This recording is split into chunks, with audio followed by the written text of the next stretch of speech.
कश्मीर के पहलगाम में हुए कायरतापूर्ण आतंकवादी हमले की पूरे देश भर में निंदा की गई। इस हमले के जवाब में भारतीय सेना द्वारा ऑपरेशन सिंदूर के अंतर्गत की गई कार्रवाई की देश भर में सराहना हो रही है।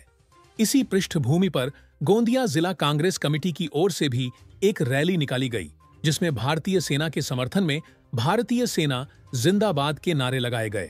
इसके साथ ही पटाखे फोड़कर और मिठाइयां बांटकर कांग्रेस कार्यकर्ताओं ने सेना की इस साहसी कार्रवाई पर अपना हर्ष प्रकट किया। इस अवसर पर गोंदिया भंडारा लोकसभा क्षेत्र के सांसद प्रशांत पाटोले ने भी समस्त गोंदिया और भंडारा की जनता की ओर से भारतीय सेना को ऑपरेशन सिंदूर की सफलता के लिए बधाई और सराहना प्रकट की। सर्वप्रथम मी भारतीय सैनिकांचा सेनांचा ऑपरेशन सिंदूर सक्सेसफुल केल्याबद्दल मी आपल्या दिलातून मनातून त्यांचं हार्दिक अभिनंदन करतो।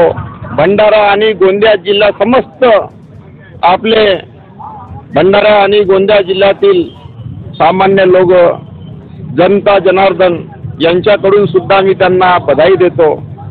मागे झालेल्या पहलगाम येथे भ्याड हल्ल्याचं आतंकवाद्यांनी आपल्या सामान्य निष्पाप लोकांची हत्या केली होती आणि त्यांच्या विरोधामध्ये हे ऑपरेशन सिंदूर आज सक्सेसफुल करून दाखवलंय।